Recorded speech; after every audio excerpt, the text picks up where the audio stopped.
I do remember seeing this movie many years ago. And there was a whole bunch of Spencer Tracy and Katherine Hepburn comedies on, and this was just one of them.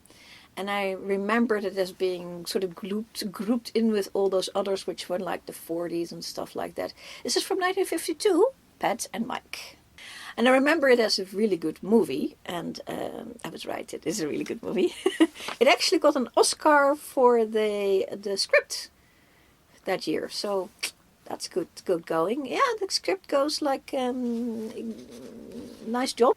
This is actually a film that was like the umpteenth of this type of screwball, Spencer Tracy, Katherine Hepburn comedies. And they had done like a married couple, people who meet each other for the first time, or they had done divorce. They had done everything already. And the people who wrote this, Ruth Gordon and Garson Kanan, actually knew Spencer Tracy and Katherine Hepburn quite well. They also knew the director George Cukor very well. And so they kind of wrote it to the best qualities of everybody involved. And the best quality of Katherine Hepburn is she is a very sporty lady, and she's in 1952 I looked it up, she's 45 years old already, and she's playing like 30 convincingly. They couldn't let her play younger than that, because I think if the script had been for somebody else, you would have said, oh, she's a young graduate of the university. But now, because she's obviously not going to be 22 years old, she is now a faculty member. But they sort of keep it in the gray zone of what actual faculty and how that membership actually works. She's just working for the athletic department.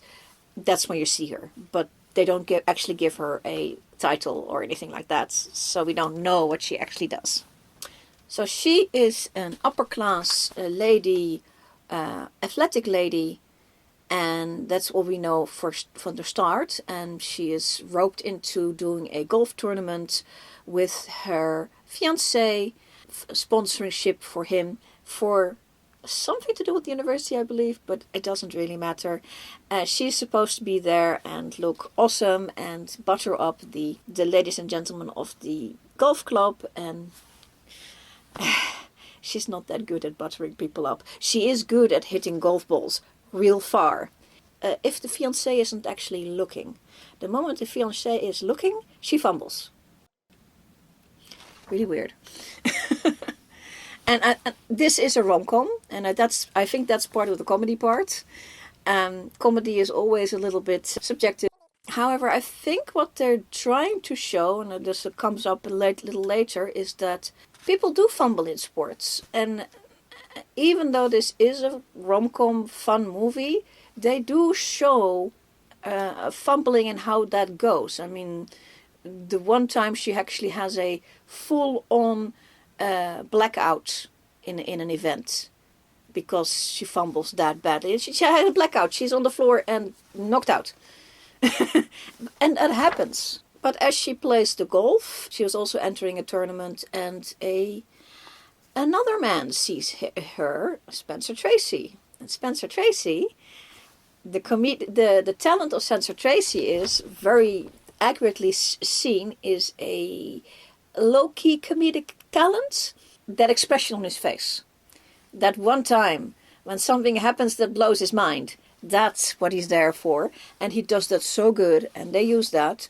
And he is his character, Mike, is call it a sports trainer, except that so far he's always trained like boxers, and he's been doing some horse,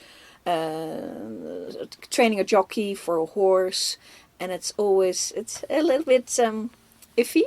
And now he sees this sporty lady in this tournament, and she gets real far, but she fumbles because she looks at her fiancé at the wrong moment. And so she comes out second. And he sees something in her. So, okay. And so he approaches her in the most thuggish way ever. Like he enters her bedroom before she's there, and she's just in dressing, and he happens to be in her bathroom already. Like, with a companion. He's not even alone. So, And he proposes to her, how about you come and train with me? And he feels her out how she feels about, well, maybe take a dive, because that is more profitable than winning. And she nearly kicks him out because that's not, no. And he backpedals immediately. And I think this is the strength of this character, is that he knows when to do what with each person. And even though he's like a bit of a fug, he knows when to take it back and says, okay, that's not for you, so I'm not going to do that with you. It's not going to happen. If I train you, I will do it properly and seriously. And she still throws him out because she has a guy and she has a life. But then the guy comes in, and this guy, Collier, upper class guy, same status as her, also at the university, though I'm not quite sure what he does there, but something with money. And he is looking at her as the good wifey, and she really should stop doing all this running around and doing golf tournaments and all that. Why?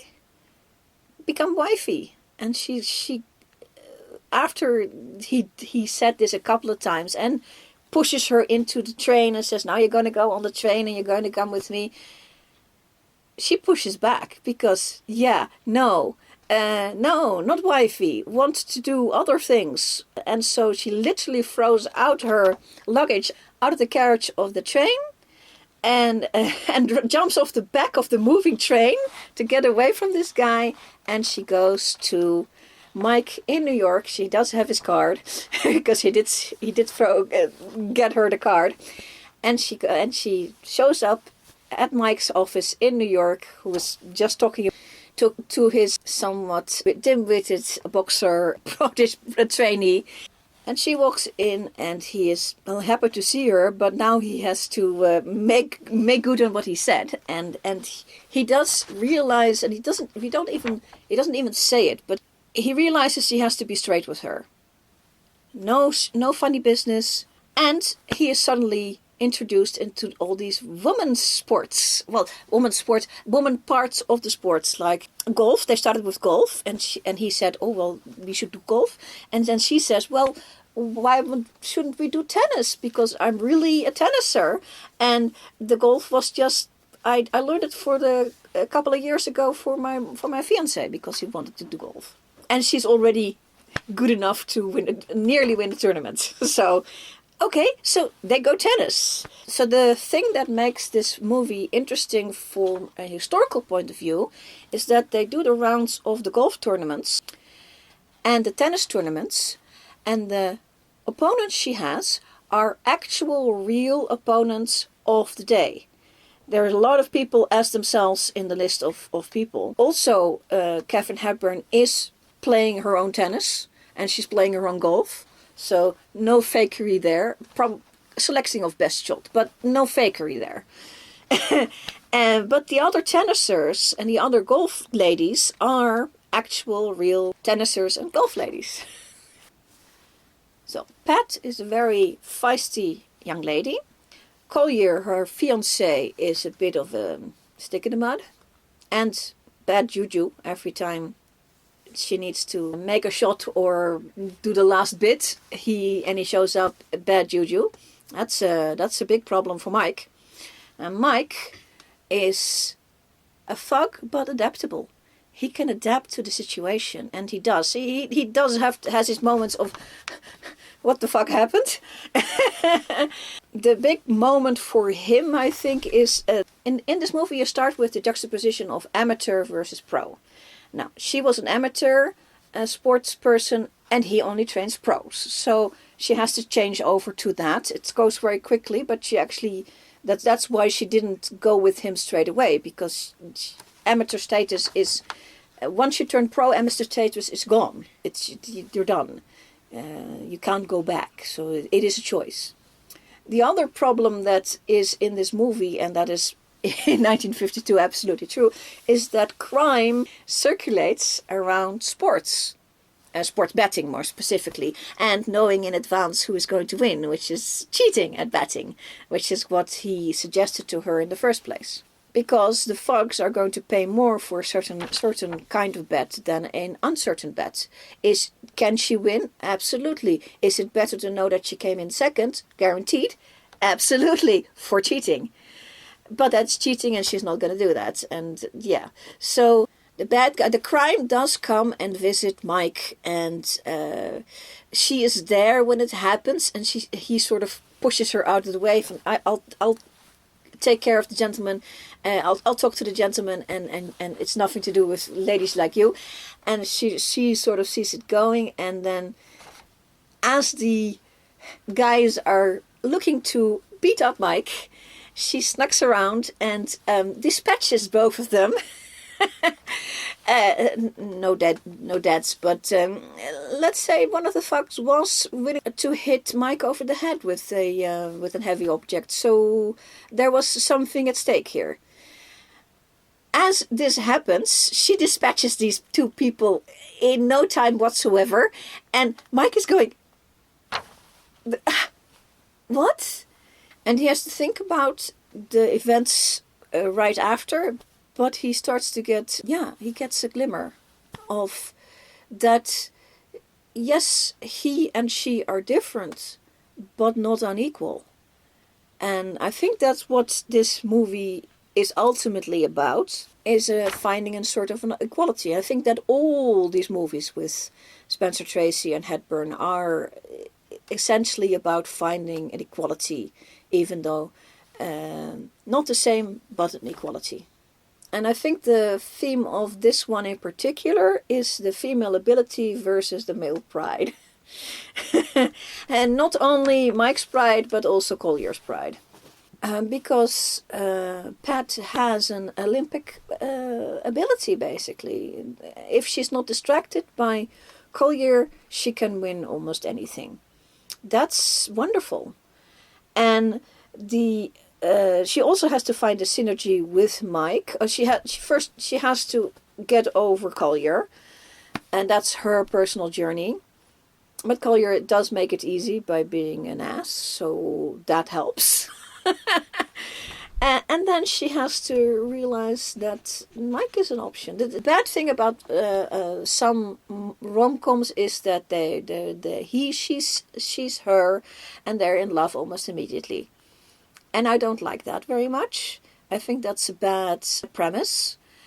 And here, it takes them a while to get there. Pat is not thinking about Mike in that way, and Mike is not thinking about that way at all. Even when Pat actually tries to kiss him, he's sort of, what happened, and he goes away. Literally, he's not thinking about that at all. So when they discover themselves together, it is actually a pretty nice moment. It is near the end, and that needs to be the end. When they found equality, they can find each other. And I like that a lot.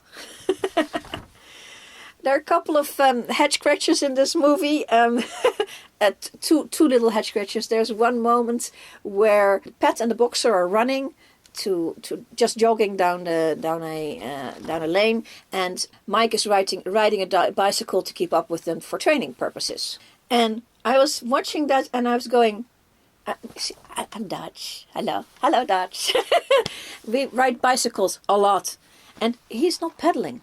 He's just not pedaling the entire shot, and it's one shot. He's not pedaling. And I think they just filmed it at a slight incline so that because you can see that when you cycle, you have to keep the balance and you have to keep a certain speed. If your speed is a little low, you have to start balancing a lot on the steering, and he's balancing. So I think he's going with the slope that's down, and it's a little bit on. It should have been a little bit more, to give him a little bit more speed, but it makes it runnable for Katherine Hepburn and for the boxer, so they can do the take more than once, because you do end up doing a couple of times. Yeah, but that's my Dutch take on that. It was really very silly. The other one is that we have an early appearance of Charles Bronson, who isn't even called Bronson in this. He goes by Charles Brzezinski, which was his actual name, but he changed it to Bronson after this sometime. And I remember this from way back when, because even way back when I recognized him straight away. And in the story, he's the guy who tries to knock Mike out, and then she knocks him out. And it comes to a police station, and they have to talk about it. And at the end of that scene, him and the other guy, who are the thugs, are being taken away to jail, because of course they were. And as they go, somebody says something like, well done, Bronski, or something like that. And I was going, hey, did somebody make a mistake? But it's not Buczynski. It was Bronski. And I looked it up. There is a slang, Bronski. It's a very obscure slang, and it is an American slang, because I did check. There's also an English slang, which is a completely different one. Bronski, or to be bronskied or something like that, means that you got caught between two ladies squashed like that against your will. And kind of he did. More emotionally and spiritually than actually, but yeah, she really she really flipped him. So I think that's what it meant. This is a fun movie. All these Spencer Tracy, Katherine Hepburn films are always great fun. The reason I thought it was 1940s is because it's black and white. In 1952, even it's a George Cukor film. It should have been color. What is that? I don't think it matters all that much, because they're doing tennis and they're doing golf. So, but yeah, I would have liked it to see it in color. Other than that, it's practically perfect in every way. A lot of fun. It is a rom-com. It is not a drama with a message. It does have a message. The equality thing. It is a message. It is definitely about feminism and what it means to be a sporty female, basically. And the choices she has to make. And the blackouts. The blackouts, I think, was very interesting. The way Cukor depicts them is a little clunky and a little comedic. But the fact that he shows them at all is kind of important, I think so. Blackout, they don't call it blackouts yet, because I don't think the term existed yet. But they did know that it would happen, that you can fumble in sport. So, yeah. Sporty female. Katherine Hepburn. Spencer Tracy. All together. Also Oscar, so duh. And that's my opinion, and I'm sticking to it.